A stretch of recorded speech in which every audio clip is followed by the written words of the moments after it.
Bem-vindo, seja bem-vinda à 13ª aula do projeto História com o Professor Marcelo. E hoje nós estaremos tratando sobre os persas, essa grande civilização que se tornou também um grande império. Vamos começar? E nessa nossa 13ª aula, onde nós estaremos tratando sobre os persas, algumas informações, como nós sempre fazemos. Primeiro, a origem e a localização. São originários das estepes da Eurásia, a união da Ásia com a Europa.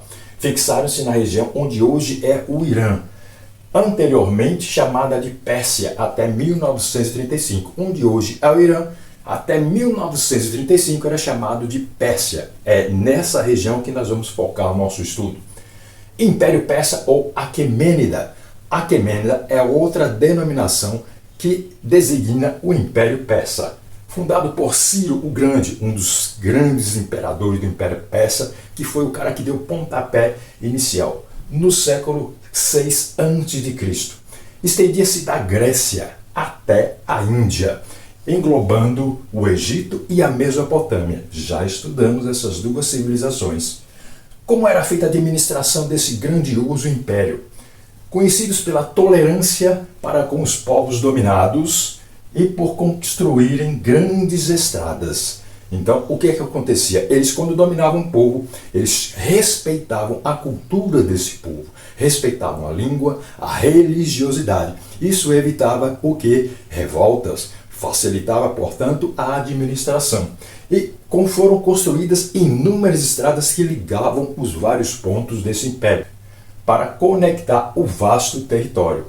Com relação à religião, criaram o zoroastrismo, uma das primeiras religiões monoteístas, baseada no conflito entre o bem e o mal. Então, os persas eles deram início a uma forma de religiosidade, que influenciou também os povos vizinhos. E essa religiosidade é chamada de zoroastrismo, que a gente vai ver em detalhes depois.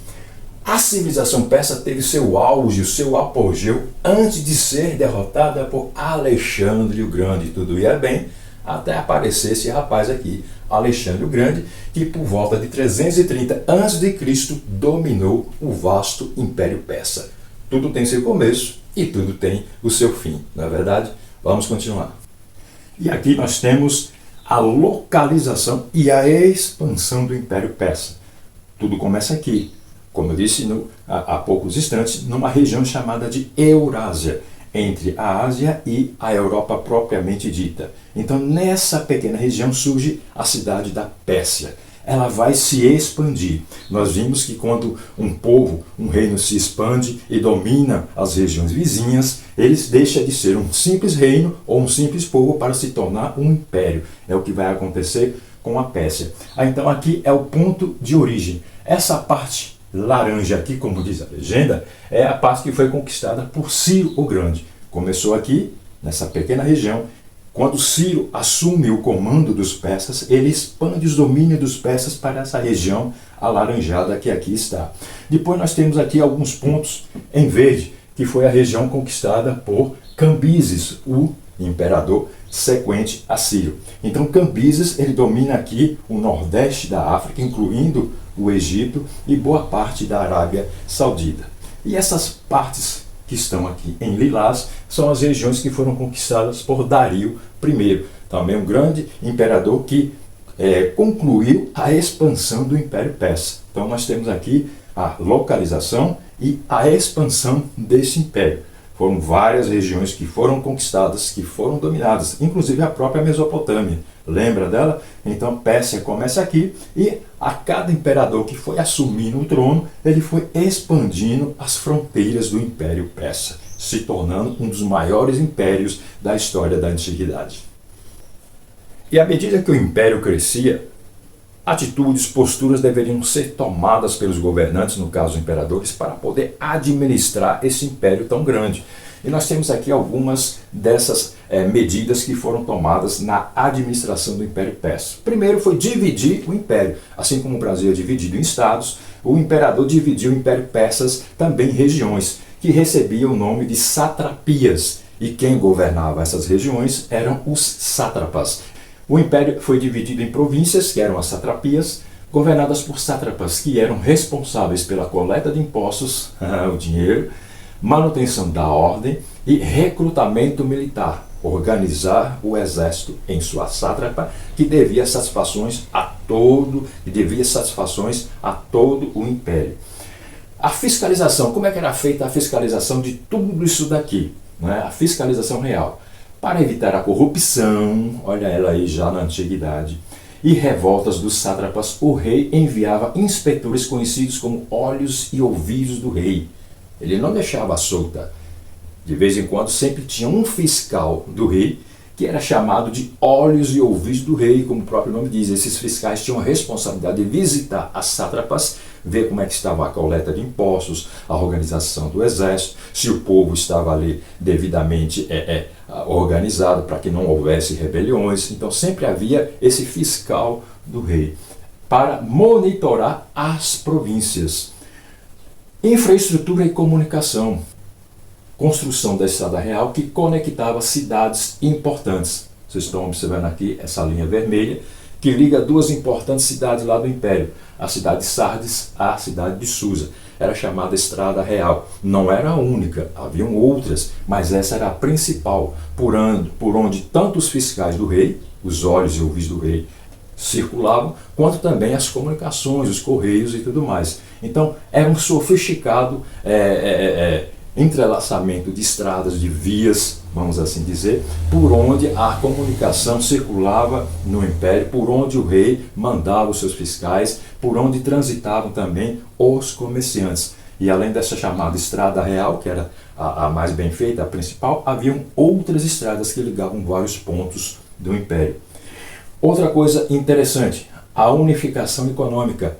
Foi um dos primeiros impérios da história, se não o primeiro, que unificou a sua moeda. Havia uma moeda só que circulava em todo o território. Apesar da grande extensão territorial, apenas uma moeda era aceita no comércio em todo o território. Tem aqui, Dario instituiu o dárico. Hoje nós temos aqui no Brasil o real, né?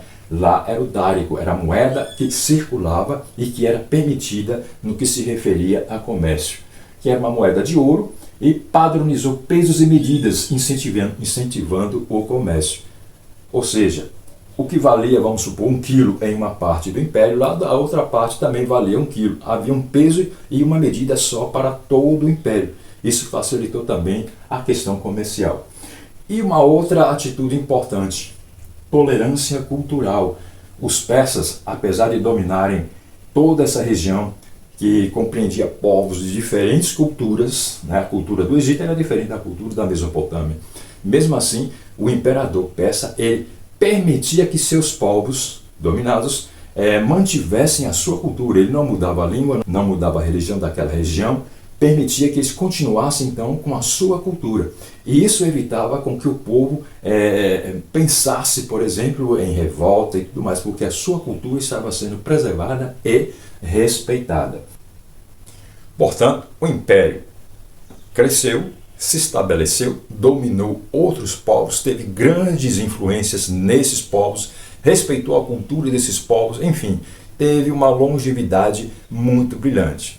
Até que entra na história dos persas um outro grande personagem que também já estava crescendo, né? Também estava estabelecendo um império vizinho aos persas. E os persas estavam no caminho desse conquistador, desse império. Quem é o cara? Alexandre o Grande. Ele já vinha também implantando suas conquistas, seus domínios, né?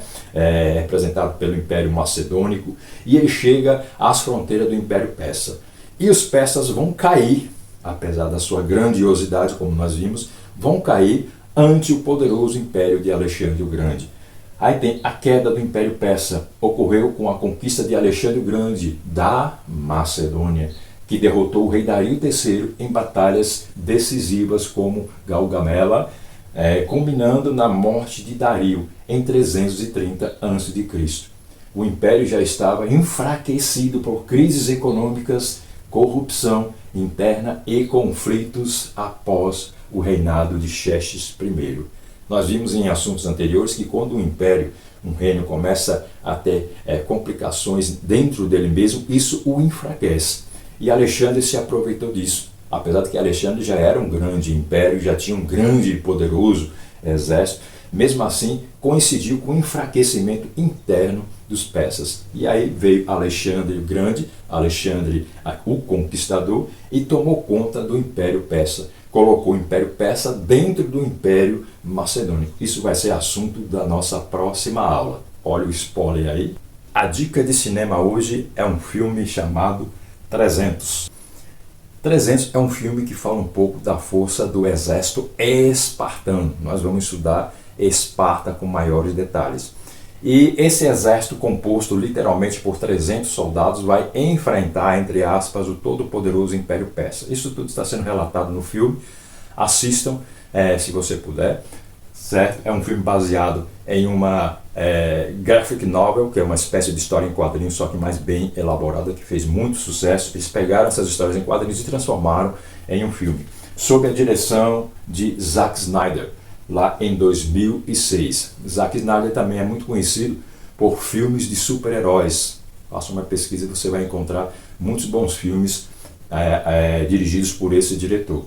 E no elenco nós temos Gerard Butler, que faz o papel de Leônidas, que é esse rapaz aqui. E temos também um brasileiro, Rodrigo Santoro, que faz o papel de Rei Xerxes, né? Vocês podem observar que a participação desse brasileiro é muito interessante no filme. Ele faz o papel do todo-poderoso Rei Xerxes, um dos imperadores do temido Império Persa. Assistam esse filme, vale a pena, tá ok? E se você ainda não se inscreveu em nosso canal, faça isso agora. Se inscreva, tá bom? Assista nossas aulas do começo até o final. Deixe seus comentários, suas sugestões, suas críticas e deixe seu like, tá bom? Esse canal ele foi feito para você. E nós estamos aqui contribuindo para o compartilhamento de conhecimento. Faça parte desse canal você também. E para a nossa reflexão, como também nós sempre estamos fazendo no finalzinho de nossas aulas, deixo para vocês uma frase do grande Augusto Cury. Presta atenção, reflita e deixe seu comentário a respeito dela aí embaixo, tá ok? E ele escreveu: as conquistas dependem 50% de inspiração, criatividade e sonhos, e 50% de disciplina, trabalho árduo e determinação. São duas pernas que devem caminhar juntas, ok? Um abraço para você, obrigado por ter assistido até aqui. Vamos caminhar junto, espero você nas próximas aulas, que virão muitas aí pela frente, ok? E encontro marcado até a nossa próxima aula. Muito obrigado.